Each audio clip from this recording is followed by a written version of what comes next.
The wind howled down from the jagged peaks like the devil himself come to collect. In the small church at the edge of Crestfall, a young woman walked alone down the aisle in an ivory dress the color of surrender. No father at her side, no flowers, only the heavy silence of townsfolk who knew exactly what this was not a wedding but a transaction, a debt paid in flesh. Outside the mountains waited, ancient, unforgiving. They had swallowed men whole for generations and given nothing back but silence and snow.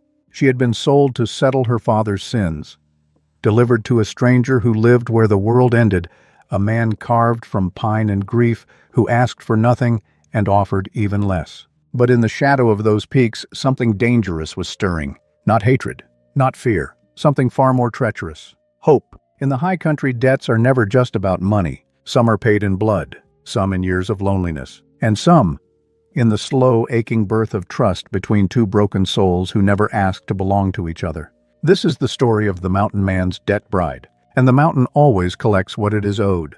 The church smelled like pine resin and old judgment. Nora Wren walked down the aisle alone, no father beside her, no flowers in her hands, nothing but the dress she'd sewn herself 3 years ago for a spring dance she never attended because her mother got sick that week and never really got better after. The dress was ivory. Now it looked like an apology. Every pew was full. The entire town of Crestfall had turned out, which said something about small towns and their appetite for spectacle dressed up as concern. Mrs. Phelps whispered behind her gloved hand. The Dunmore brothers smirked from the third row. Even Pastor Gideon looked like a man performing a ceremony he wasn't entirely sure God had signed off on. Nobody looked happy for her. Nobody looked happy at all. At the end of the aisle stood Whol Harden, and Nora's first coherent thought, the one that cut through all the noise and fear and the low roar of blood in her ears, was simply this. He is very tall, 6'3", maybe more, broad through the shoulders in a way that came from work, not vanity, skin darkened by years of mountain sun and wind, dark hair pulled back from his face in the plain, practical way of a man who had no mirror to consult and wouldn't have consulted it anyway. His shirt was clean, freshly pressed even. But it was clearly the only good shirt he owned, the cuffs slightly frayed, the collar worn soft from many washings. He was not what the town had expected. The town had expected a villain, someone leering and rough, someone who deserved the whispers. What they got instead was a man who stood at the altar with his hands loose at his sides and his eyes fixed somewhere around the fourth pew to his left. Not looking at Nora, not looking at anyone, like he was already somewhere else, like he was already on the mountain. She kept walking. Because what else do you do? The floor was cold even through the soles of her shoes. The organ was playing something that might have been a hymn in a previous life, and Nora Wren, 19 years old, kept putting one foot in front of the other. Her father had not come this morning. Too ashamed, maybe, or too drunk, or too deep in whatever dark corner of his own making to face the thing he had arranged. She didn't know which. She had stopped trying to calculate Frank Wren's movements 2 years ago when she realized the math never added up. Her mother had died 3 years before, which was in its terrible way a mercy. She would not have to see this. Pastor Gideon began to speak. Nora barely heard the words. Her mind was doing its own inventory, cataloging exits, calculating distances, running the numbers on a situation that had no good numbers left in it. The bank held the debt papers. Whol Harden had paid $2,500 to clear her father's account, and in exchange Frank Wren had offered the only thing he had left that someone might conceivably want, his daughter. The word nobody was saying out loud was sold. Everyone was thinking it. Do you, Whol Harden, take this woman? I do. His voice was low, rough at the edges, like a man who spent most of his days in conversation with trees and horses and didn't much bother with people. But it was certain, no hesitation, no waver, which was more than Nora could say for herself. And do you, Nora Wren? She opened her mouth. Nothing came out. The silence stretched. 3 seconds. 5, 7. Someone in the back row coughed. Mrs. Phelps stopped whispering.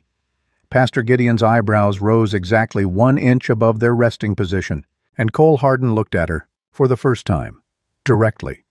His eyes were dark brown, the color of creek water in October, and his expression was not what she expected. Not impatience, not anger, not the cold calculation of a man who had purchased something and was waiting for delivery. Just waiting. The way you wait for something you are not sure is coming, but you wait anyway. I do, Nora said. A whisper, but enough. Then by the power vested in me, Pastor Gideon said with the undisguised relief of a man completing a task he had found deeply uncomfortable. "I now pronounce you man and wife. A beat. You may kiss the bride." Cole's jaw tightened. He stepped forward, and Nora's whole body went rigid, spine-locked shoulders up, the instinct of a person bracing for something they cannot stop. He didn't grab her, didn't reach for her face. He leaned down slowly, deliberately, and pressed his lips to her forehead. Brief, light. The kind of touch you give a child, or someone you are trying very hard not to frighten. Then he stepped back. "It's done," he said quietly, to Pastor Gideon, not to her, and turned to walk out of the church. Outside there was a wagon, not a carriage, not anything with a painted side or a cushioned seat. A working wagon with a canvas cover that had been patched in 2 places and 2 dark horses who looked like they had opinions about standing still in the cold. "This is it," Nora said. The words were out before she could call them back. Cole paused with one hand on the wagon frame. He looked at her, not unkindly. "Were you expecting something else?" "I don't know what I was expecting." He nodded once, like that was a reasonable answer. Then he held out his hand to help her up. She ignored it. She grabbed the side of the wagon and climbed up herself. The dress caught on everything. The wood was cold under her palms. By the time she settled on the bench, her face was hot and her hands were scraped, and she had torn a small hole in the hem that she couldn't afford to think about right now. Cole said nothing. He walked around, climbed up beside her, took the reins. And they moved. The town watched them leave. Nora felt it, all those eyes tracking the wagon down the main road and out toward the tree line. The weight of being watched by people who have already decided who you are and are simply waiting to see if they were right. She had a new name now, Mrs. Cole Harden, the girl who got bought. The road climbed into the foothills almost immediately. The buildings of Crestfall fell away. Pine trees crowded close on both sides. The air changed cooler, sharper, carrying something green and mineral that Nora had never smelled before. The smell of elevation, of a world that had nothing to do with the one she'd grown up in. The only sounds were the creak of the wagon and the soft percussion of hooves on packed dirt. Nora stole glances at the man beside her. Cole kept his eyes on the road. His face was expressionless, not closed off exactly, more like empty of performance, like a face that had simply stopped bothering to arrange itself for other people a long time ago. His hands on the reins were scarred. Rope burns, old cuts healed white. The thick calluses of someone who worked without gloves, not because they couldn't afford them, but because the idea hadn't occurred to them. He didn't wear a wedding ring, neither did she. "How far?" she finally asked. "Another 2 hours. Do you come to town often?" "No. Just no. Not no, but I can if you need something. Not no, but we can work something out. Just no." A flat stone dropped into still water. Nora swallowed her next 12 questions. They rode in silence for close to an hour before Cole spoke again. "The house isn't large," he said. She waited. 3 rooms. I didn't—" He paused, rearranged something. "I wasn't prepared for company." "I'm not company," she said. "I'm your wife." He flinched, actually flinched. Just slightly. A small contraction around the eyes, like the word had touched something that wasn't expecting to be touched. "Yeah," he said quietly. "I guess you are." The ranch came into view as they crested a long ridge. Nora's breath caught. Not from beauty, from scale, from the sheer absolute completeness of its isolation. The cabin sat in a small valley below them, ringed on 3 sides by dense pine forest, and on the 4th by a long slope of winter-gray meadow. A barn, a corral, 3 smaller outbuildings, a creek line marked by darker vegetation winding along the eastern edge of the property, and beyond all of it, mountains. Ridge after ridge fading from dark green to pale blue to almost white at the horizon. No other rooftop visible in any direction. No road beyond the one they were on. Just wilderness. Just sky. And a loneliness so complete it had its own physical weight. Nora felt it press against her chest like cold air through a gap in the wall. "Welcome home," Cole said. The words came out like an apology. Inside the cabin was exactly what he'd promised. Small, plain, scrupulously clean, the kind of clean that comes from discipline rather than habit, from a man who had learned that order was the only thing standing between him and a life that had gotten very quiet.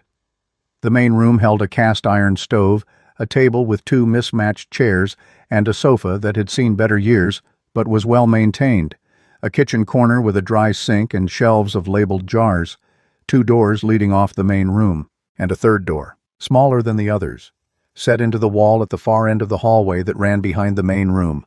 The wood darker than the rest. A keyhole. Locked. "That room is yours." Cole pointed to the left door. "I'm on the right. There's a lock on your door inside lock." He added the clarification before she could ask, "You can bolt it from the inside whenever you want." Nora stared at him. "Why would you?" "Because you should have a choice." He said it simply, like it was obvious, like it was the most basic possible thing. "I know what people think this is, what they think I did, but you're not a prisoner here, Nora. You can lock that door every night if it makes you feel safer." She didn't know what to say. This was not what she'd expected. None of this was. "Are you hungry?" he asked. "I know, I don't think I could eat." "All right, I'll make something anyway, in case you change your mind." He set her small bag down she hadn't noticed when he'd picked it up from the wagon and stepped back. "Your room has fresh sheets and a quilt. Creek's about 50 yards behind the house if you want to wash up. Outhouse is to the left of the barn." He ran one hand over the back of his neck. "I'm not good at this. At talking. At any of this. But if you need something, tell me. I'll do my best."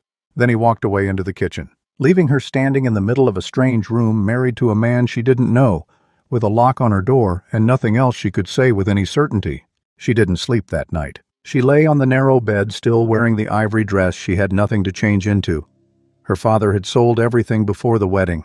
She had arrived with one small bag and the clothes on her back, and she listened. The wind against the cabin walls, the low creak of the structure settling in the cold, and from the room on the other side of the wall, Cole, moving. The scrape of a chair across the floor, the soft thud of boots dropping, the particular silence of a man lying down. Then nothing. Nora waited. She waited the way you wait when you've been trained your whole life to expect the other shoe. Tense, counting her own heartbeats. Every small sound in the hallway catalogued and assessed. An hour passed. The moonlight shifted slowly across the floorboards. 2 hours. The house stayed quiet. No footsteps in the hall, no handle turning, no knock. Nothing but the mountain doing what mountains do in the dark. Slowly, so slowly, she didn't recognize it was happening. Until it had already happened, she began to unknot, muscle by muscle. The rigid set of her shoulders loosened by degrees. Her hands unclenched from the quilt they'd been gripping. He meant it. That was the thought that finally let her close her eyes. He actually meant what he said. Dawn came gray and cold. She heard Cole before she saw him, the front door opening boots on the wooden steps. Nora got up, every muscle protesting, and went to the small window in her room. Cole was in the corral, working with a young horse. A bay, maybe 2 years old, still nervous and rough in its movements. The horse kept shying back every time Cole stepped closer, crow-hopping sideways, throwing its head, and Cole kept giving it space. Every time the horse retreated, he stopped, lowered his hands, turned his shoulders slightly, not backing down, just making himself smaller, less like a threat. Waiting, not forcing, not rushing, just standing there with the patience of a man who understood that trust cannot be extracted, only offered, again and again, until the other living thing decides what to do with it. The horse skittered sideways. Cole stopped, waited. Nora watched for a long time. She emerged from her room around mid-morning, still in the ivory dress, hair loose and tangled. She had washed her face in the basin Cole had left outside her door. She hadn't heard him put it there. Cole was at the stove, coffee and bacon. He glanced up when she appeared, just glanced. "Morning." "Morning. Coffee's hot. Food's almost ready." He turned back to the stove. "You need clothes. I'll ride into town tomorrow, see what Patterson's store has." "I don't have money." "I do. I can't keep." "You need clothes, Nora." Quiet. Final. The tone of a man closing a topic, not opening an argument. "That's not something we're going to debate." She wanted to argue. She knew he was right. "Thank you," she said stiffly. They ate breakfast in the particular silence of two strangers who have been suddenly required to share a table. Cole ate the way he seemed to do most things efficiently, without ceremony, fuel rather than pleasure. "What do you do all day?" Nora asked. "On the ranch, I mean. What does a day look like up here?" "Horses. 6 right now, 2 breeding mares and 4 I'm training to sell. Fencing, always something to mend. Hunting when we need meat. Firewood before winter hits hard." He set his fork down. "It's a lot of work for one person." "2 now," she said. She heard herself say it, was faintly surprised by it. Cole looked at her for a moment, that unreadable face doing something she couldn't quite name. "You don't have to. I'm not going to sit around doing nothing. I can work. You ever worked a ranch before?" "No, but I can learn." Something shifted in his expression. Not quite a smile. Something smaller and more restrained, but something real. "Finish eating," he said. "I'll show you around." The ranch was bigger than it looked from the ridge. Cole walked her through everything. The barn, 6 horses, each one with a name, he said, without consulting any list. The chicken coop desperately in need of repair. The vegetable garden that had spent the summer becoming a garden-shaped rectangle of weeds. The creek spring-fed cold even in summer, clear enough to read the bottom through. "I let things slide," Cole said, standing at the edge of the garden with his arms crossed, taking inventory without embarrassment. Just the flat assessment of a man who had run out of hours. When you're alone, you focus on what keeps you alive. The rest stops feeling urgent. "It matters now," Nora said. He looked at her, and for the first time, the first real time, she saw something in his face that she recognized. Not hope. Not anything so large or so easily named. Just something. A small shift like light finding a gap. They worked until the sun went orange and long. Nora's hands blistered. Her back ached from stooping over fence rails passing nails while Cole hammered. The ivory dress was finished, by the end of it torn at the hem, stained with dirt and pine pitch beyond salvage. But as the sun went down and they walked back toward the cabin in the first companionable silence she'd experienced in days, Nora felt something she hadn't expected to feel on this mountain. Useful. Not bought, not owned, not something with a price. Useful. Dinner that night was venison stew, slow-cooked since morning. Simple. Good. They sat at the small table, and the silence felt different than it had at breakfast. Less like a wall and more like a room two people were learning to occupy together. "Why did you do it?" The question arrived before she'd decided to ask it. The way important questions do, fully formed, slightly alarming, impossible to take back. Cole's spoon stopped halfway to his mouth. "Do what?" "Pay my father's debt. Marry me. You could have—" She searched for the right frame. "You could have found someone who wanted to be here." He set the spoon down. Carefully. Folded his hands on the table and looked at them for a long moment. "I'm 40 years old," he said finally. "I've been alone on this mountain for 7 years. Before that I worked other men's ranches, saved everything, thought about nothing but getting my own land." A beat. "When I finally got it, I thought that was enough. The land, the work. I thought I had what I needed." He glanced up at her. "But it gets quiet up here, real quiet, and you start to realize the quiet isn't peaceful. It's just empty." Nora said nothing. "I didn't go looking to buy a wife," he said, and his voice was firm on that firm in a way that asked her to hear the difference. "I wouldn't do that. But when your father came to me, desperate out of road, I saw a way to help someone who needed it. And maybe if things worked out—" He stopped, chose again. "Maybe something more than just surviving up here alone." "You pitied me," Nora said. "No. One word, no padding around it. I respected your situation," he said. "There's a difference." Nora looked at the table, at the grain of the wood, at her own hands already rougher than they'd been that morning. "What if I want to leave?" she said. A long pause. "Then you leave," Cole said. "I'll give you money, a horse, whatever you need to get where you're going." "Just like that. Just like that." His voice was even. "You're not my property, Nora, whatever that paper says." 3 days after the wedding, Will Tanner came up the mountain. He was a young man from Crestfall, maybe 22, 23. One of those people who seem constitutionally incapable of sitting still when something needs doing. He brought flour and sugar that Cole had ordered before the wedding.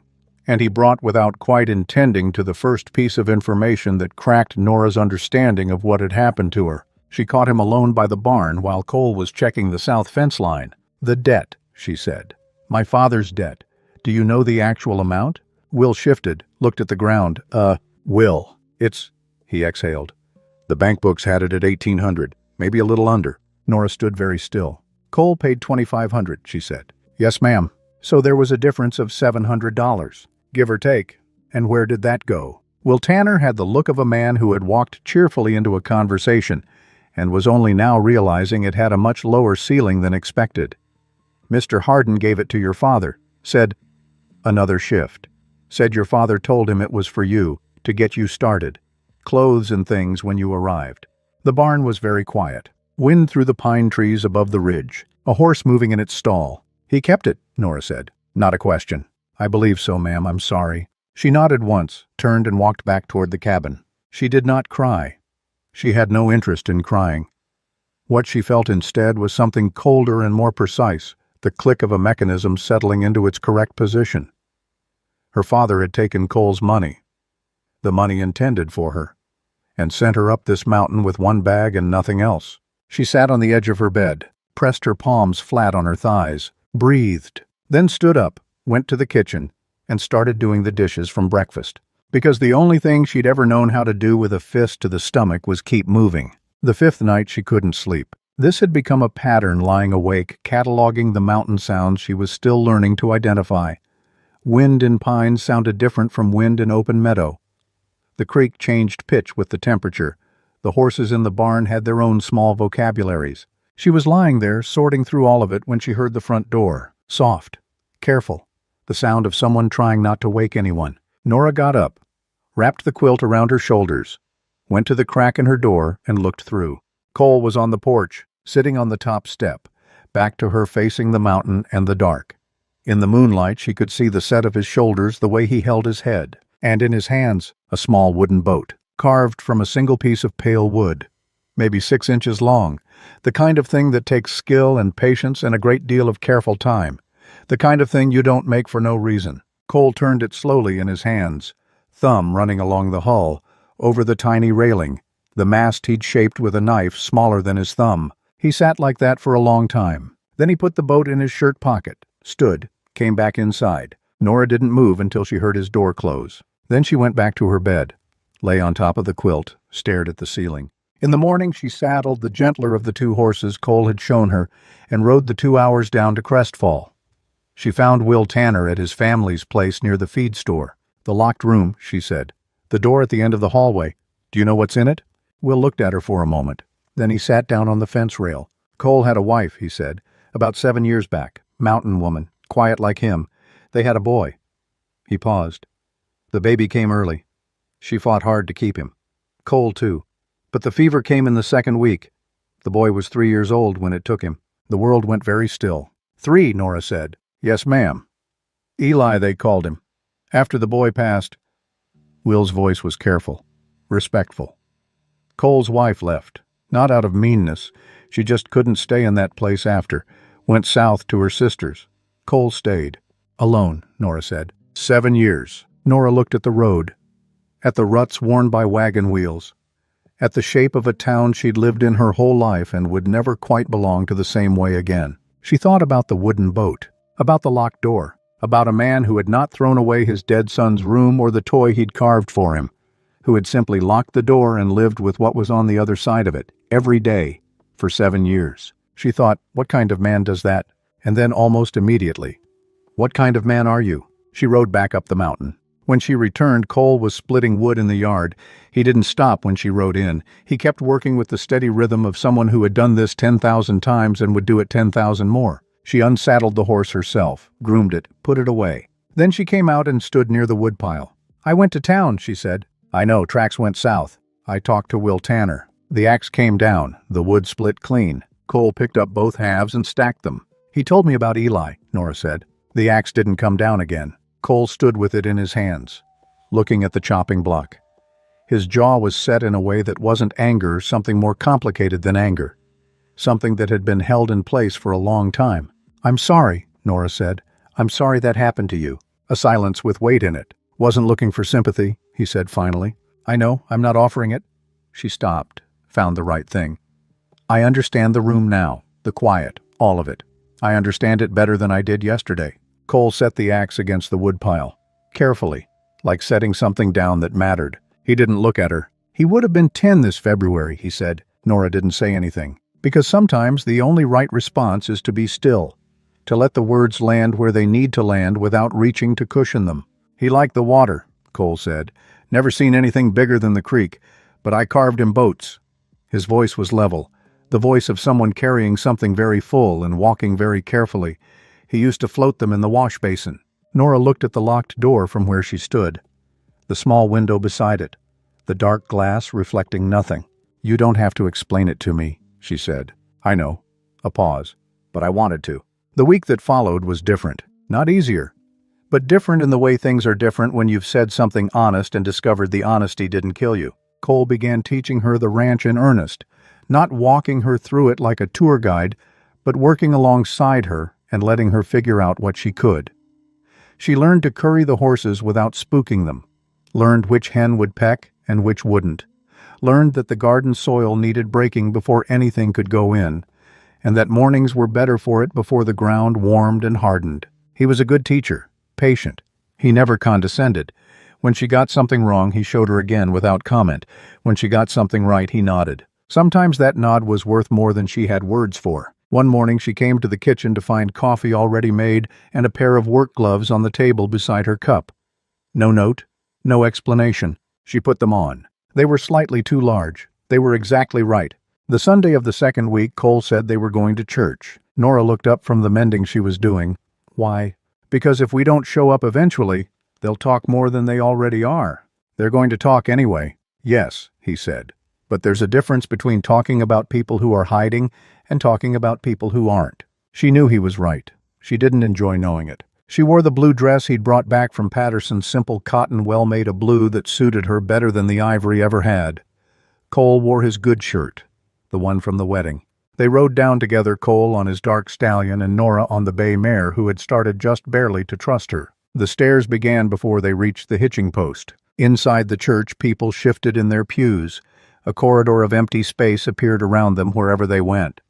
Conversations stopped when they passed and resumed at a different register afterward. Pastor Gideon's sermon was about grace and community. His eyes kept returning to Nora. After the service in the yard where Crest Falls social machinery ran its usual circuits of news and judgment, Edna Marsh found her way into Nora's path. Edna Marsh was the wife of the man who ran the bank, a woman of impeccable presentation and very precise opinions. She materialized in front of Nora with the practiced ease of someone who had been positioning herself for this moment since the final hymn. Mrs. Harden. The name in her mouth sounded like a verdict being read. How are you settling in up there on the mountain? Well enough, thank you, I'm sure. Edna's smile had been refined over decades into something with no visible blade. Must be quite the adjustment, going from a small calibrated pause, your previous circumstances, to this. Most things are an adjustment, Nora said evenly. Of course, and Cole, Edna began. He's well, Nora said, not giving her the moment she was angling for. Edna's eyes tightened just slightly. He must be pleased to have company, given how long he's been alone up there. The word alone landed with particular weight, the weight of a woman implying several things she intended not to be accountable for saying. Mrs. Marsh, Nora said, I appreciate the conversation. We should get back before the weather turns. She walked away. Her hands were entirely steady. Cole appeared at her elbow. He had been close enough to step in and far enough to let her handle it. Ready? He said. Yes. They walked to the horses without looking back at Edna Marsh, who watched them go with the expression of a woman whose opening move had not achieved its intended effect and who was already planning what came next. The ride home was mostly quiet. Halfway up the mountain, Cole said, You didn't let her rattle you. I was rattled, Nora said. I just didn't show it. A pause. That's the harder thing, Cole said. She looked at him. He was watching the trail ahead, profile steady in the afternoon light. The face of a man who had learned somewhere along the way to let other people's assessments of him move past without landing. Nora thought, I want to learn how you do that. She didn't say it, but she thought about it the rest of the way home. That night she lay in her room and listened to the mountain. Wind through pines, the creek low and constant, an owl somewhere above the ridge. She thought about her mother, about the woman her mother had been before the illness, practical, capable of a specific dry humor that appeared without warning and then vanished like weather. She thought about what her mother would have made of all this. She would have hated how it started, Nora thought. And then she would have looked at Cole Harden for about 30 seconds and revised her position entirely. She thought about the wooden boat in his shirt pocket, about a little boy who liked to float things in the wash basin and never got to see anything bigger than a creek, about a man who kept a locked room for 7 years and a hand-carved toy because he could not quite let go of the fact that someone had existed and been loved. The moon moved across the floor. She didn't get up to lock the door. She told herself it was because she was too tired. But she lay there for a long time after listening to the stillness of someone on the other side of the wall, who was also, she suspected, not sleeping. And she thought, I don't know this man, but I think I've been wrong about him. And I think he's been waiting very patiently, very quietly for me to figure that out. Outside, the wind shifted. The pines moved. Somewhere on the mountain, a horse called out and was answered by another. Nora Wren closed her eyes. And for the first time since she had walked down that aisle cold and alone and certain she was walking into something that would diminish her, she slept without bracing for what came next. The mountain held its quiet, and she let it hold her too. February came like a fist, not a gradual cooling. A fist, closed, hard, dropped straight onto the mountain without warning. Nora woke on the first morning of it to find ice on the inside of her window. Not frost, but actual ice. A thin crystalline sheet formed overnight where her breath had met the cold glass. She pressed one finger against it and watched a small circle clear. Outside, the world had gone white and gray and completely still. The pass road was gone. Not blocked. Gone. Buried under 4 feet of snow that had fallen while she slept, smooth and unbroken as a bedsheet pulled tight. No wagon tracks, no trail, just white in every direction, all the way to the tree line, all the way up to where the ridge disappeared into low cloud. Crestfall might as well have been another country. They were sealed in. Nora stood at the window for a moment. Then she put on every layer she owned, which was not enough layers, and went to make coffee. Cole was already at the stove. He looked up when she came in, looked at her face, looked back at the stove. Pass closed last night. I noticed. Could be 6 weeks, could be 8. All right. He handed her a cup. She took it, and that was that. There is something that happens to two people sealed inside a small space for an extended period of time. They cannot maintain distance, not because they stop wanting it, but because real space, the kind you use to protect yourself, requires room to exist in. And there was not enough room in that cabin for two people to stay strangers. Not with the same stove heating them both. Not with the same 4 walls holding out the same wind. Not with 6 horses in the barn that needed attention twice a day regardless of temperature or mood. So they adapted, without discussing it, without negotiating terms. They simply found the shape of how two people could exist in close proximity without constant collision. Cole took the morning barn shift. Nora took the evening. He cooked most dinners. She started doing breakfast without being asked. He split wood. She stacked it. He checked the fence lines on days the snow let up enough to walk. She kept the inside of the cabin from descending into the specific disorder that accumulates when a man lives alone for 7 years and cares more about function than anything else. The curtains she made from leftover blue cotton were, she was fairly certain, the first curtains this cabin had ever had. Cole looked at them for a long time when she hung them. "They're good," he said finally. "They're curtains." "I know what they are." "Then why are you staring at them like a mathematics problem?" A pause. "Just didn't expect them." "You didn't expect curtains." "I didn't expect—" He stopped, rearranged something behind his eyes. "A lot of things." He went back to sharpening the axe. Nora turned to the window and allowed herself a very small smile that she was fairly certain he did not see. He taught her things in February. Not in any organized way, more like the transfer of knowledge that happens when a capable person works alongside an observant one long enough.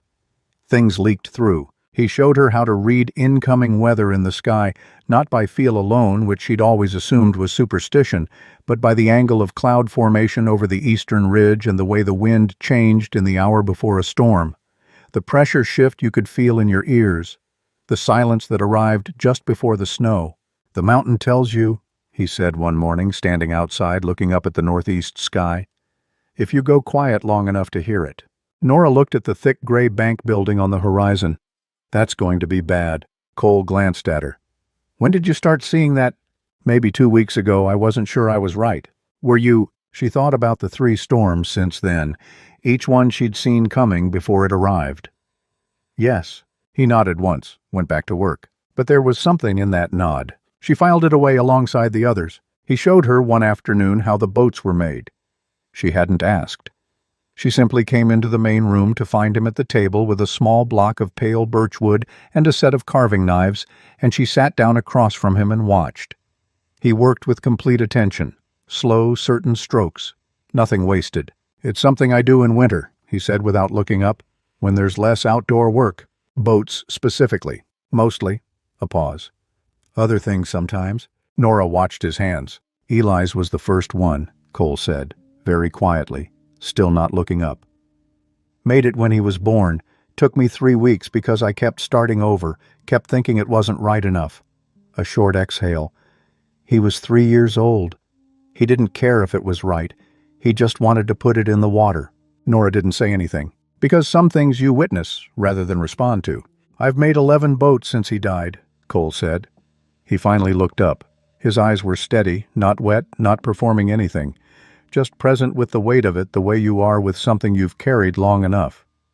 Never quite the same as the first one. Don't know why I keep making them. Maybe, Nora said slowly, because it's what you know how to do when you don't know what else to do. Cole looked at her for a moment. Set the knife down. Yeah, he said, maybe. The twist came on a Tuesday in February. Nora knew it was a Tuesday because Cole kept a simple calendar nailed beside the stove, not for appointments, but for tracking seasons, the animals' cycles, the practical rhythm of a working ranch. She had started marking the days herself without thinking about it. Just another thing that felt like holding on. Cole had gone out early. A section of north fence had come down under the snow weight. He'd be gone most of the day. The storm that had been building since yesterday arrived at mid-morning, not the gentle kind, the serious kind. Sky going dark between one breath and the next, wind up hard from the northeast, temperature dropping fast enough to feel through the cabin walls. She went looking for an extra quilt. The linen chest in the hallway was deeper than she'd realized. She pulled out 2 quilts, reached further back, and her hand closed around something metal, small, cold, the unmistakable shape of a key. Nora straightened, looked at it lying in her palm, looked at the door at the end of the hallway. She held the key for a long time. The storm was loud against the roof. The fire crackled in the stove. Everything else in the cabin was very still. Don't, said one part of her. This isn't yours to open. He's been alone with it for 7 years, said another part. And nobody has ever. She put the key in the lock, turned it, pushed the door open. The smell came first. Cedar and old wood and something sealed away so long it had become its own atmosphere. The room was small, a child's bed along the left wall, still made. The quilt pulled flat and smooth as if someone had left it that morning and expected to return. A small pillow, a shelf above the bed with wooden toys arranged in a row, not tidy so much as preserved. Like someone had needed each thing to stay exactly where it was. A carved boat, 3 wooden blocks. A small bear made of rough-sewn fabric, its button eyes still intact, sitting upright at the end of the shelf. A wooden chest along the right wall, closed. And above the bed, carved directly into the wall planks in letters that were deliberate and slightly uneven, the letters of a man who didn't carve words often but was determined to get these exactly right. Eli Hardin, age 3. Nora stood in the doorway, did not go in, looked at the carved letters above the small flat pillow. And something happened in her chest that she didn't have a name for. Not pity, not sadness exactly. Something with more edges, the recognition of a grief that has had no outlet. A man who had locked this room and kept it exactly as it was because he could not dismantle it without that meaning something he was not ready for it to mean. He had walked past this door every day for 7 years, every morning, every evening, every night when he couldn't sleep and walked the length of the cabin in the dark. He had lived with it on the other side of the wall, not healed from it, not destroyed by it, just carrying it. The way you carry something when you have nowhere to set it down. Nora stepped back, pulled the door closed, locked it, put the key back in the linen chest exactly where she'd found it, sat down on the floor of the hallway with her back against the wall, and cried. Not for herself, for a man who had carved 11 boats and never quite gotten the first one right, and didn't understand why he kept making them. She heard the front door an hour later. Boots stamping snow on the steps, the thud of a cold man glad to be inside. Cole came through trailing cold air and moved directly toward the stove. He stopped when he saw her face. Nora was at the table by then, sitting up straight, hands around a cup of tea she'd made more to have something to hold than because she wanted it. Cole looked at her, looked at the hallway, at the linen chest. Something moved across his face, there and gone.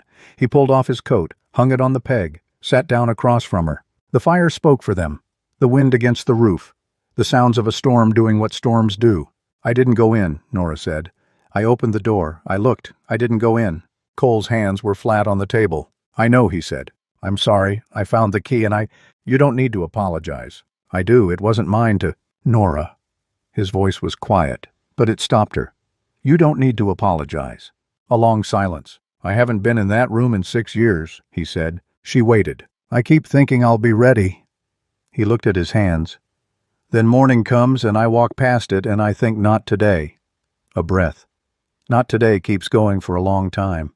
You don't have to be ready on anyone else's schedule, Nora said. I know. He looked up at her. But it's been 7 years, Nora, and that room still has a made bed, like he's coming back. A pause that had real weight in it. He's not coming back. The words sat between them. Not dramatic, not performed, Just true. No, she said. He's not. Cole was quiet for a moment. He would have been 10 this February, he said. Probably at the age where carved boats are too young and real work is too far off, and he thinks he already knows everything worth knowing. Something happened in Nora's throat. He sounds like he would have been a handful, she said. Cole looked at her, and for the first time, the absolute first time since she had walked down that aisle in Crestfall, she saw him almost smile. Not quite, but close enough to matter. Yeah, he said, he would have been. March arrived with mud and a slow thaw. The snow collapsed in sections rather than melting gracefully. It never does on a mountain. It left behind brown mud and gray slush and revealed wreckage branches down the henhouse roof sagging in one corner, the east garden fence buried under a drift that was taking its time. The pass was still closed, but it felt closer to opening, and something between them felt closer to open too. They talked more. Not always about large things, mostly observations, plans, small histories that didn't hurt too much to share. Nora told him about her mother, the dry humor that appeared without warning, the competence with a needle that Nora had inherited. Cole told her about his father who had taught him the mountain the way you teach a child to read, not by explaining but by pointing. One evening Nora was darning a sock and Cole was sharpening tools when she said without particularly planning to, "Did you love her, your wife?" Cole's whetstone stopped. "A beat. In the beginning," he said. "Yes." He searched for words with the patience he brought to everything. "We understood the same things, the mountain, the work, the quiet." He paused. "After Eli died, it was like we'd been a team, and the thing we were a team for was gone. And we didn't know how to be anything else to each other."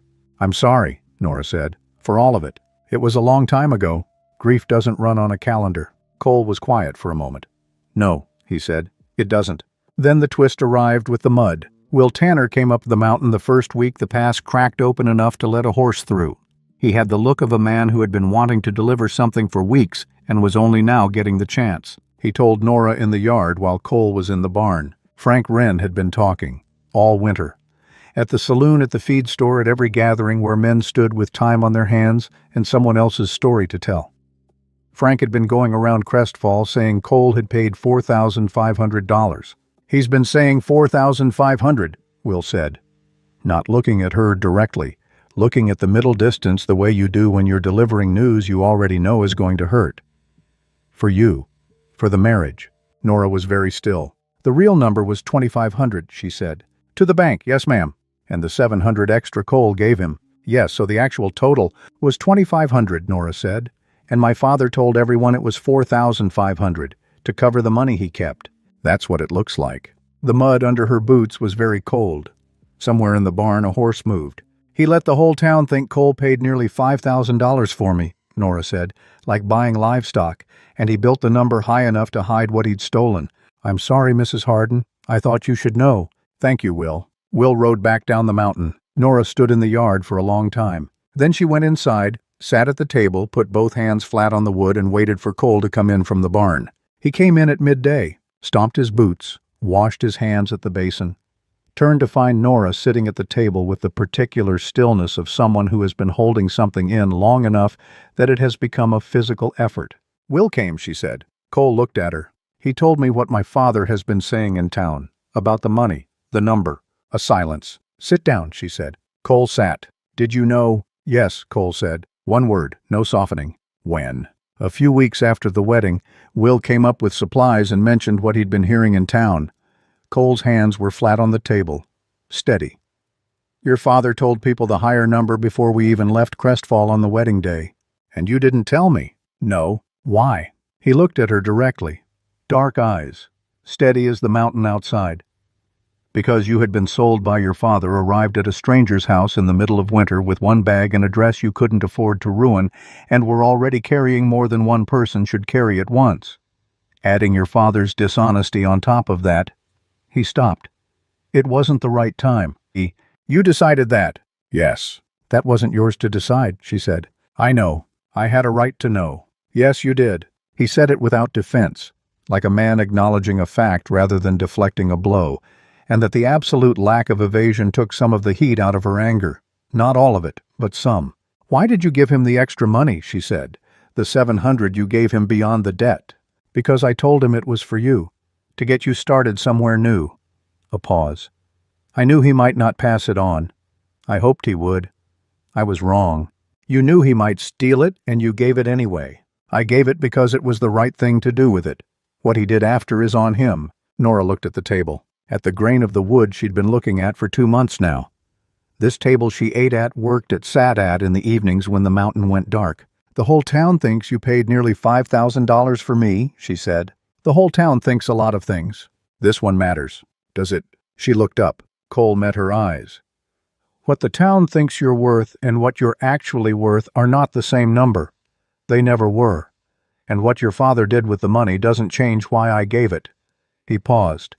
"It doesn't change what happens next on this ranch, unless you want it to." Nora stared at him. "He should have told me," said the part of her that had been managed and kept in the dark by one man after another her entire life. "He was trying to protect you," said another part. "Badly. Clumsily. But that's what it was. Those aren't the same thing." "No, but they're not nothing either." She pushed back from the table, stood, walked to the window. Outside, the mountain was entirely indifferent to all of this. The pines stood in the late winter light. The creek moved under its rim of ice. "I need you to tell me things," she said, without turning around.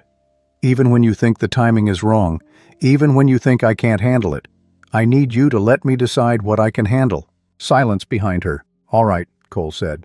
"That's all I'm asking." "All right." She turned. He was still at the table, same posture. But something in his face was different, the look of a man who had expected a harder landing and was recalibrating. "Dinner in an hour," she said. "Yeah," he said, and that was that.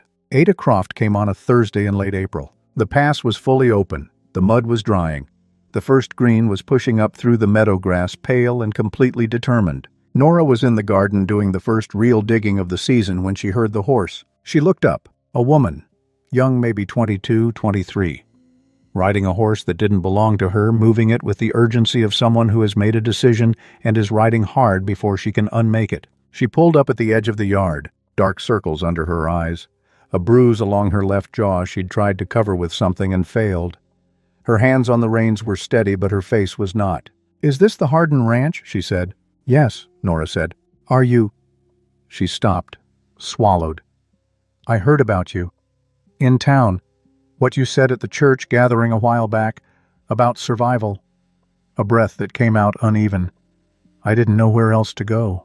Nora set down the trowel. "Get down," she said. "Come inside." Ada Croft had married Roy Croft 2 years before. Roy was a large man with a large opinion of himself and a very small tolerance for being disagreed with. He had been charming before the wedding, precise in his cruelty after it, the kind of man who understands exactly how much damage he can do while staying inside the invisible line where other men will still nod to him at the feed store. The bruise was from 3 days ago. Roy had not liked something Ada said about wanting to attend a church gathering herself. Nora heard all of this at the kitchen table while Ada's hands wrapped around a cup of tea and gradually stopped shaking. Cole came in from the afternoon barn check, took in the scene in approximately 2 seconds, said nothing, went to the stove, boiled water, set a second cup on the table, then went back outside to give them the room that Nora thought watching him go. That is a man who understands things without needing them explained. Ada stayed. Not with any formal announcement, she simply didn't leave that evening, and nobody spoke about it in large terms because large terms had a way of collapsing under their own weight. Cole said nothing about the arrangement, which was itself a kind of saying everything. Roy came on the 4th day. Multiple horses, moving fast. Nora was at the garden fence when she heard them and straightened and felt her stomach drop. Roy Croft, 4 men from town behind him. She went to the porch, stood there. Ada appeared in the doorway behind her. "Go back inside," Nora said quietly. "Lock the door." "Nora, lock it." The door clicked. Roy pulled up in the yard. He was a big man, the kind of big that comes with the assumption that size settles arguments. He had a red face and the expression of a man who believes he is entirely in the right and is annoyed that it requires demonstration. "I want my wife," he said. "Your wife isn't here," Nora said. This was not technically true. She delivered it with complete calm. "I know she's here. She rode Calloway's horse and Calloway saw her head up this road. Then Calloway can come ask her himself." Roy's jaw tightened. "She's my wife. She comes home with me." "She's a person," Nora said. "She goes where she chooses. That's not—" Cole came around the corner of the barn. He didn't run. He didn't hurry. He walked at exactly his usual pace, steady, deliberate, the unhurried movement of a man on his own land. He came to stand beside Nora and said nothing, just stood there, and the weight of Cole Hardin, standing still and quiet and very large in his own yard, had a quality that Roycroft, for all his red-faced certainty, appeared to find difficult to assess. "She doesn't want to go back," Cole said. "That's not your business. You're on my land. Everything on my land is my business. She's my wife. I heard you." Cole looked at him, steady, direct. "She doesn't want to go back. That's what matters." Roy looked at the men behind him, looking for support, finding uncertainty. "You can't just—" "She stays until she decides otherwise," Cole said. "You want to talk to her, you can try. She'll come to the door or she won't. That's her choice." A pause. "But you don't go through that door without her saying to." Roy stared at him. Cole waited. The thing about Cole Hardin, Nora had come to understand, was that he was very good at waiting, better than most people. Better than people who relied on volume and anger as their primary instruments. He just waited, still as something rooted, and let the other person run out of their own noise. Roy ran out. "This isn't over," he said. "It isn't," Cole agreed, "but today it is." Roy wheeled his horse. The four men followed. They rode back down the mountain, and the dust they raised settled and the yard went quiet. Nora let out a breath. Cole looked at her. "You all right?" "Yes." She thought about it. "You—" The corner of his mouth moved. "I've had harder conversations." The fence came down a week later. North section. The long stretch along the upper meadow. Not from weather, the snow was gone and the ground was firm. Someone had cut it, methodically, post by post along a 40-yard stretch, leaving clean cuts in the wire that no freeze-thaw cycle produces. 12 horses got through before Cole found it at dawn. He came back to the cabin with a face like the mountain in February. "Roy," Nora said, or someone he paid. We need to get the horses back first," he said. "Then we deal with the rest." They went into the hills together. This was not, Nora reflected, the kind of task she had been thinking about when she agreed to learn ranch work. Tracking scattered horses through heavily wooded terrain in the mud of early spring, with the temperature low enough to be unpleasant and the underbrush dense enough to be a genuine obstacle. But she had been on this mountain for 3 months. She was not the same person who had arrived in an ivory dress with one bag and borrowed gloves. She could read tracks now. She knew which horse would spook and which would come if called. She knew how to move through timber without announcing herself with every footstep. Cole worked ahead of her, circling wide, pushing horses back toward the lower meadow. She worked the east flank, turning them when they tried to go further into the timber. They worked without speaking. They had developed over months of proximity and shared labor, the kind of communication that doesn't need words. The anticipation of each other's movements. The understanding of who goes where. By afternoon, they had 11 horses, one mare still out. Nora found her in a small clearing half a mile up the ridge, standing at the tree line, looking down at the valley with the expression of a horse who had done exactly what she wanted and was in no hurry to discuss it. "Hey," Nora said. The mare looked at her. Nora walked forward slowly, steadily, not rushing, not forcing, the way Cole had shown her. The way she'd watched him in the corral that very first morning, giving space, waiting, letting the animal decide. The mare waited. Nora got the lead rope on her. They walked back down together, and when they came out of the trees and into the lower meadow, Cole was there mending the broken section of fence. He looked up when she appeared with the mare, said nothing for a moment. "Good," he said. One word. But she knew exactly what it meant. That night they sat on opposite sides of the small table, both tired in the particular way of people who have been physical all day. The lamp was low, the stove was steady. Outside, the mountain was dark and entirely indifferent to Roycroft and his grievances. "He'll try again," Nora said. "Probably. Ada can't stay here indefinitely while he decides when to stop." "No. So she needs to do something, file something, make it official, get a record somewhere." Cole leaned his forearms on the table. "She'd have to go to the sheriff, stand up in front of people and say what happened." "I know. That's not easy. I know that too." Nora looked at him. "But what's the alternative?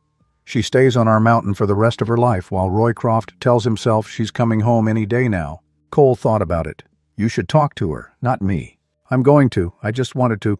"Think out loud," he said. "Yes." He nodded. "All right." She looked at him across the table. This man who had been a stranger 4 months ago, who had paid her father's debt and offered her a lock on a door and a key he didn't have to give her, who had told her the truth when she asked directly and withheld it once when he'd been wrong to, who had stood in his yard without a weapon and been more immovable than 5 mounted men. "Cole," she said. He looked at her. Thank you, for today, for all of it. He held her gaze for a moment. You found the mare, he said. You know what I mean. A pause. The fire made its small sounds. Yeah, he said, I do. She went to her room that night and stood in front of the door, and realized she hadn't thought about the lock in weeks. Not deliberately. Not as a conscious decision. She had simply stopped thinking of it as something she needed. When did that change, she thought? She couldn't find the moment. It had not been a moment.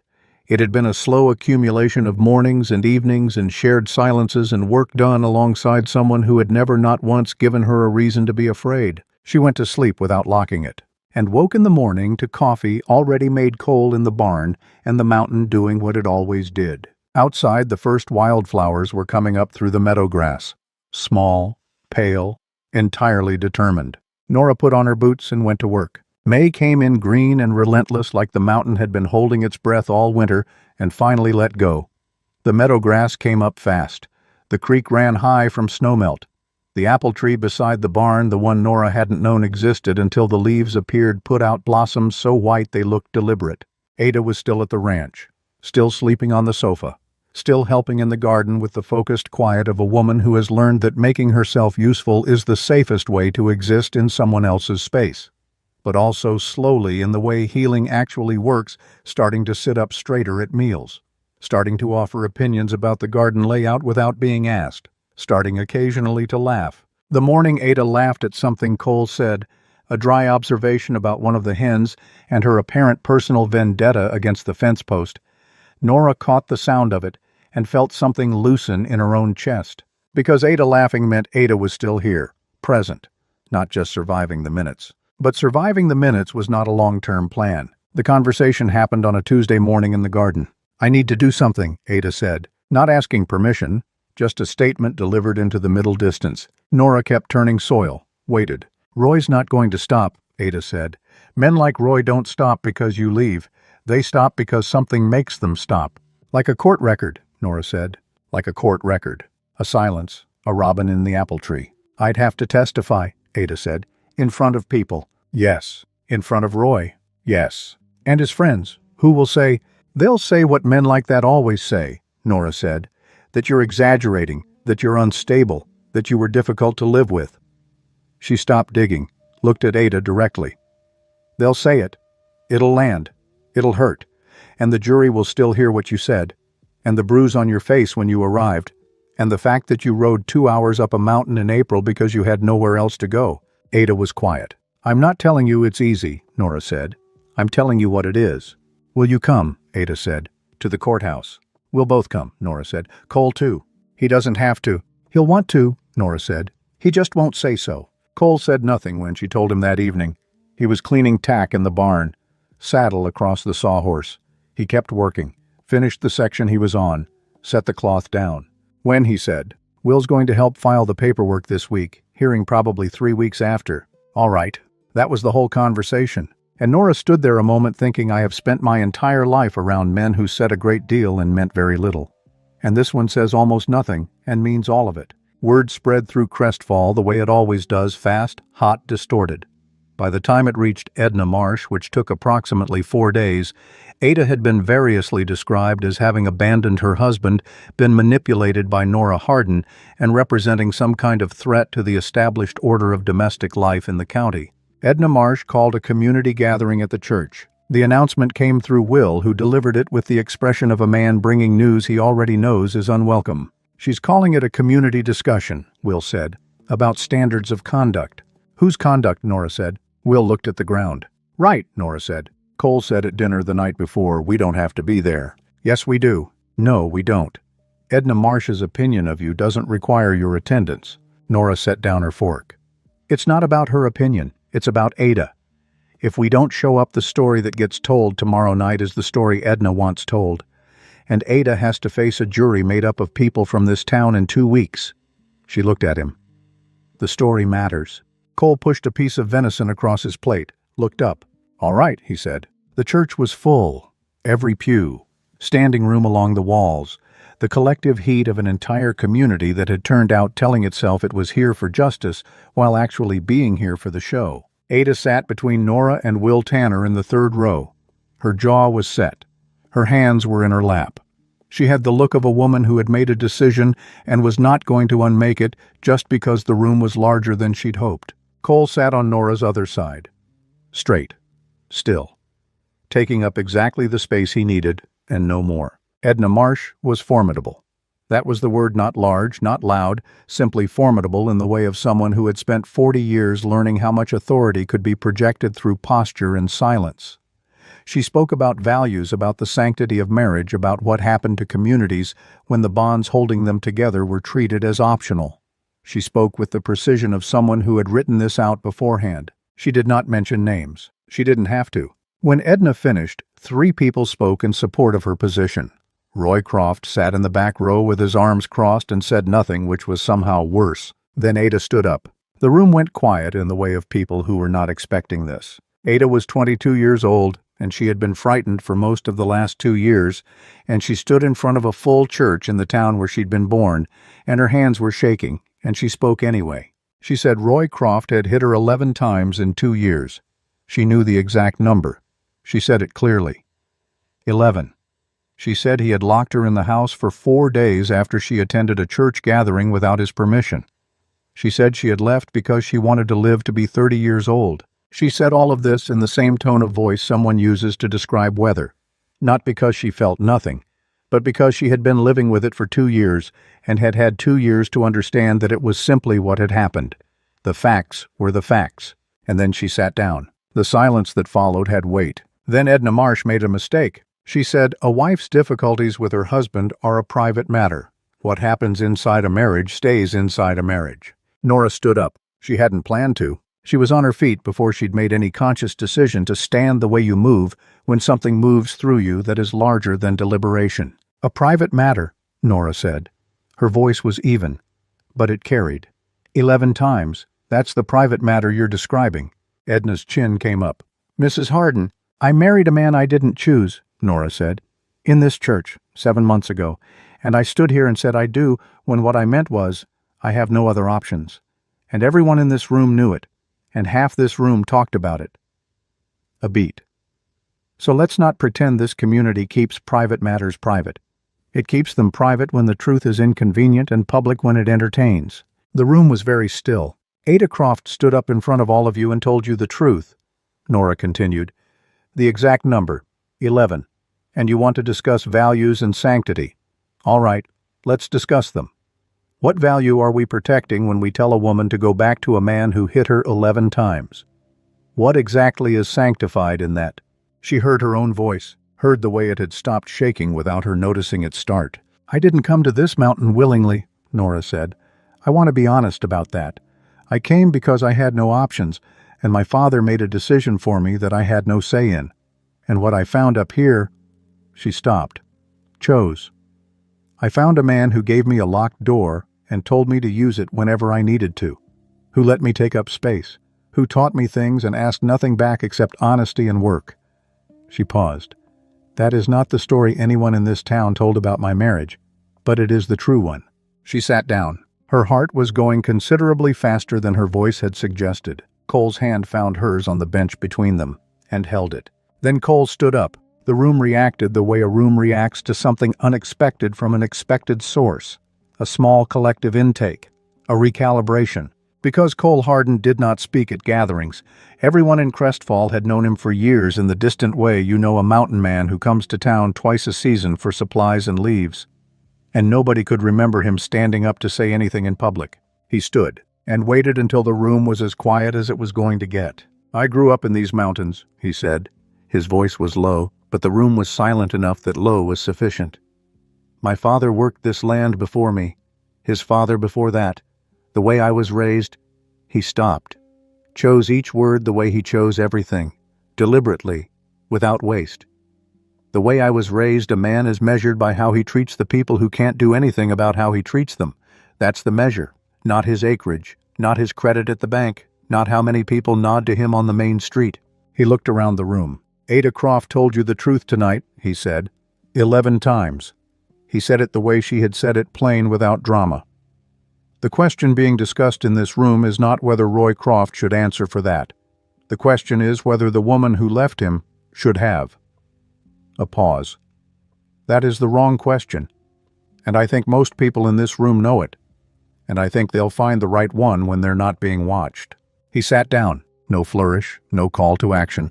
Just the statement of a man who had said what he came to say and had nothing to add. The silence lasted longer than silence usually does. Then Mrs. Patterson, the woman who ran the general store, who had been coming to this church for 40 years and had said nothing in any of the previous gatherings, stood up in the fifth row and said, "I think we're done here," and sat back down. And somehow that was what broke it. Not applause, not drama, just one practical woman stating a fact. People began to move, to gather their things, to find the exits. Roycroft left first, without looking at anyone. Edna Marsh left second, composed, straight-spined.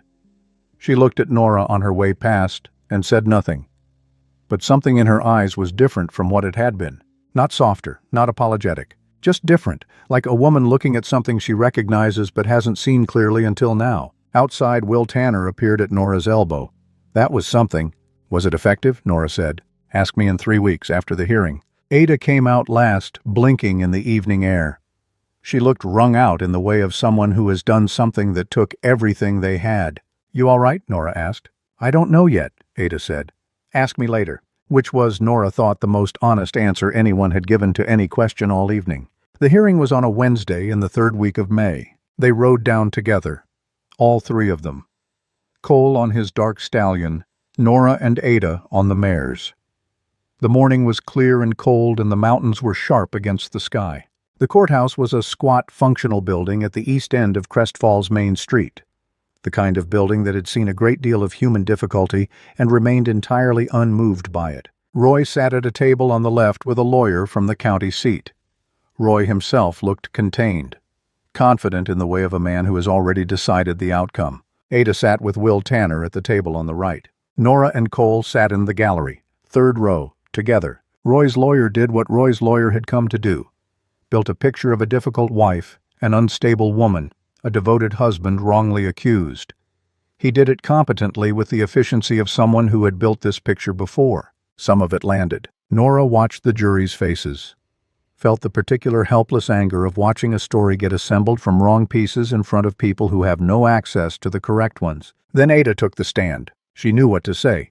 She knew to answer what was asked and not more. But what nobody had coached her on, because it wasn't a technique but a quality, was the devastating plainness with which she said things. She said Roy hit her the first time 7 weeks after the wedding. She had dropped a dish while washing up. He had hit her across the face with an open hand and told her it wouldn't happen again. It happened again. She said all of this in the tone of voice someone uses to describe the weather, not because she felt nothing, but because she had been living with it for 2 years and had therefore had 2 years to understand that it was simply what had happened. She had no interest in dramatizing it. She just needed it on record. Roy's lawyer cross-examined. He suggested she was exaggerating. She said she was not. He suggested she'd been influenced by Nora Hardin, who had her own complicated history with marriage. Ada said Nora Hardin had given her a bed and a cup of tea and let her make her own decisions. He suggested Ada had left her husband over a minor disagreement and was using the court to punish him.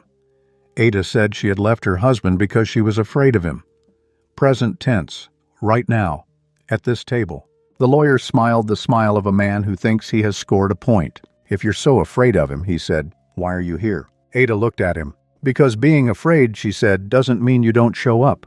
The jury was out for 4 hours. They came back with guilty of assault, not guilty of unlawful imprisonment. Not everything, not all of it.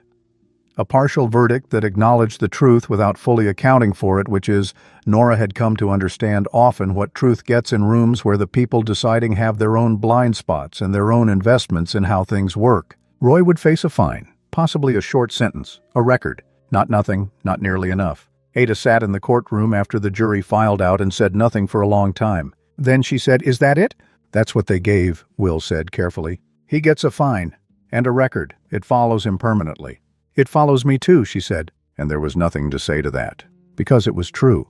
She would carry this, the hearing the lawyer's questions, the experience of saying what had happened to her in a room full of people and watching 12 men decide what it was worth. She would carry that. And Roy would carry a fine and a mark in a ledger. That was justice in the year they were living in. Not what it should be, what it was. Nora sat beside Ada in the empty courthouse. Not speaking, not fixing, just there. Frank Wren came to the ranch in the first week of June. Nora was at the south fence when she heard the horse, a gray roan with an irregular gait she'd known her whole life. She watched it come up the road and felt nothing dramatic, just a low, quiet settling, like a door closing on something that had needed to be closed for a long time. Frank looked older. Not the way time makes people older, the way choices do. He pulled up outside the fence. "Nora," he said. "Father." A silence. "I heard about the hearing," he said. "The Croft business. People are saying you and your husband made a difference." "Ada made the difference," Nora said. "She was the one who stood up." Frank's eyes moved to the ranch behind her. The expanded barn, the new corral, the garden that was full and green and nothing like the weed rectangle it had been in February. "Looks like you've made something here," he said. "We have," Nora said. Another silence. She waited the way Cole had taught her by example, the way the mountain had taught her by being what it was, waiting without filling the space. "I was wondering," Frank said, "if you might be able to help me, just to get back on my feet. A small—" "No," Nora said. "Flat, clean, not angry, not soft. Just no." Frank's hands tightened on the reins. "I'm your father." "Yes," Nora said. "You are." She looked at him.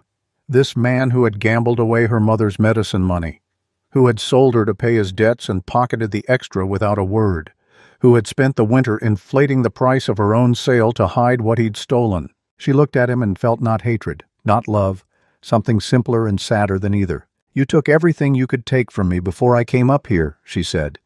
"You took the money Cole gave you for me. You told everyone he paid twice what he paid so they'd think of me as something with a price tag. You made me currency, and then you didn't even keep accurate books." She paused. "There's nothing left for you here. Not because I hate you, because there's nothing left." Frank sat very still, and then something happened that Nora hadn't expected. His face changed, not dramatically, not with speeches or tears, just changed, the way a held breath is released. A small collapse of something that had been held up by a long time of effort. "You look like your mother," he said, very quietly. Nora said nothing. "She'd have handled things the same way," he said. "Direct, no performance about it." "She would have," Nora agreed. Frank looked at the road ahead. "I'll go," he said. "All right." He turned the roan and rode back down the mountain. Nora watched him go, watched until the dust settled, watched until the sound of hooves faded into the pines, then turned back to the fence and kept working. Cole found her there an hour later, coming along from the north, checking the post repairs. He stopped when he found her in the south section. Looked at her face. "Your father came," he said. "Yes?" "And left." "Yes." A pause. "You all right?"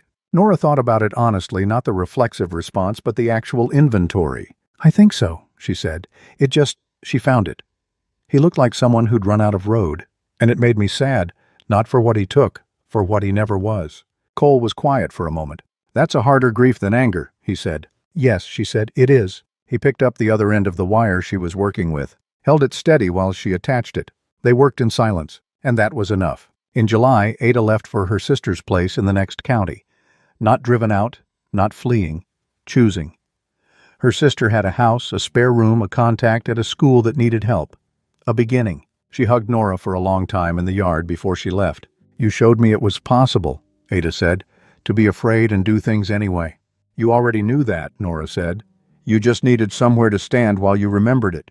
Ada mounted up, rode down the mountain. Nora watched her go, felt the quiet of the empty sofa in the main room, the garden with only one pair of hands, then went back to work. That evening, Cole came in from the barn with dirt on his hands and an envelope in one of them. He set it on the table. "Open it," he said. She did. A document. Legal paper.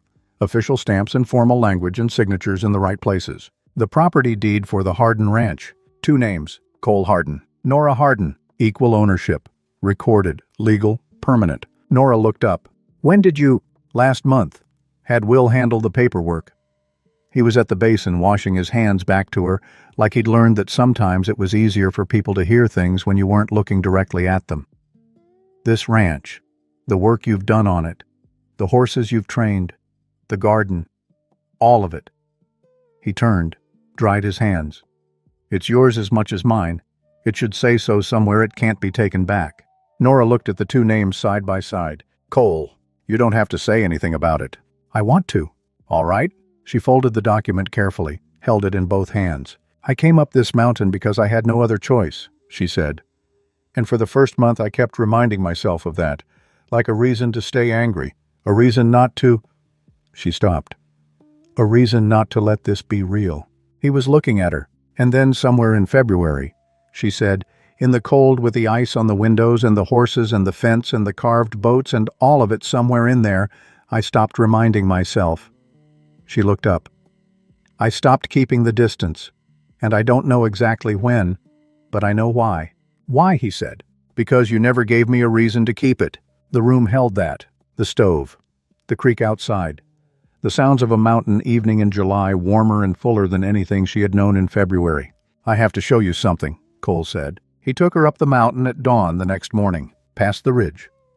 Up a trail she hadn't known existed, narrow, steep through old-growth timber where the trees were so large the morning light fell through them in columns. And then out, into a clearing at the top, flat grass and wildflowers. Looking down at the valley below, and the ranch so small from here so complete.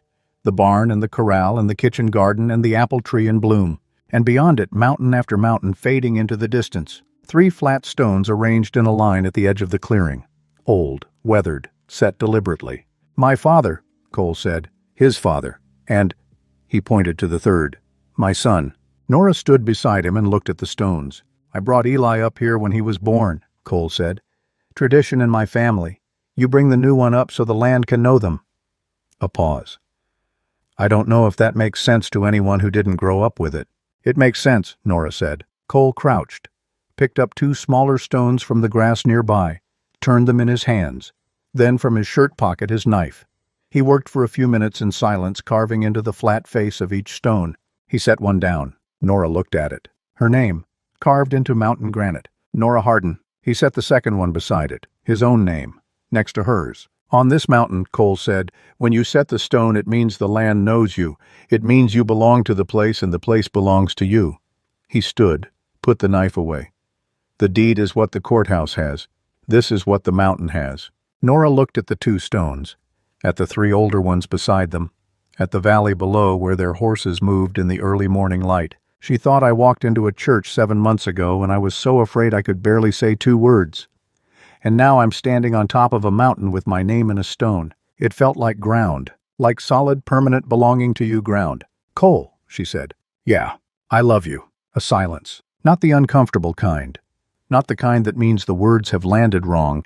The kind that means a man is taking a moment to believe something he wasn't sure he was going to be allowed to believe. I know, he said. She looked at him. I love you too, he said, more quietly. Have for a while. A pause. Didn't want to say it before you were ready to hear it. How did you know when I was ready? I didn't. The corner of his mouth, not quite a smile. Almost. But you said it first. So I figured. Nora looked at this man. This specific, infuriating, gentle, patient, carved 11 boats man who had given her a locked door and waited an entire winter for her to stop needing it. Come here, she said. And he did. In August, Edna Marsh came to the ranch. Alone. No buggy. Just herself on a bay horse riding up the mountain road at the measured pace of a woman who has made a decision and is in no hurry because the decision is already made. Nora stayed at the fence where she was working. Edna dismounted without being helped, tied her horse to the fence post, straightened her skirt. I've been thinking, she said, about some things I said at various gatherings this year. Nora waited. I wasn't wrong about everything, Edna said. I still believe in the institutions I was defending, but— She stopped, looked at the ranch, at the 2 names painted on the barn board above the doors, Hardin and Wren. I think I confused the institution with the people inside it. When you challenged one, I took it as challenging the other.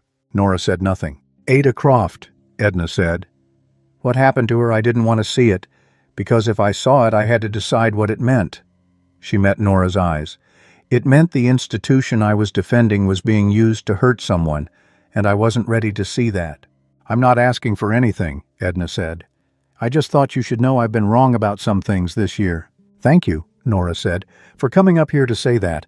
Edna nodded once, mounted, turned back toward the road, then stopped. You've made something real up here, she said, without turning around. Both of you. That's worth noting. She rode down the mountain, and Nora stood at the fence and thought, that is what changing your mind looks like when you don't have the language for apology. It looks like riding up a mountain and saying the hardest thing in the fewest possible words. She recognized it. She'd been learning it all year. In September, Nora asked if they could go into Eli's room together. Cole said yes. They went in the morning, light coming through the small window.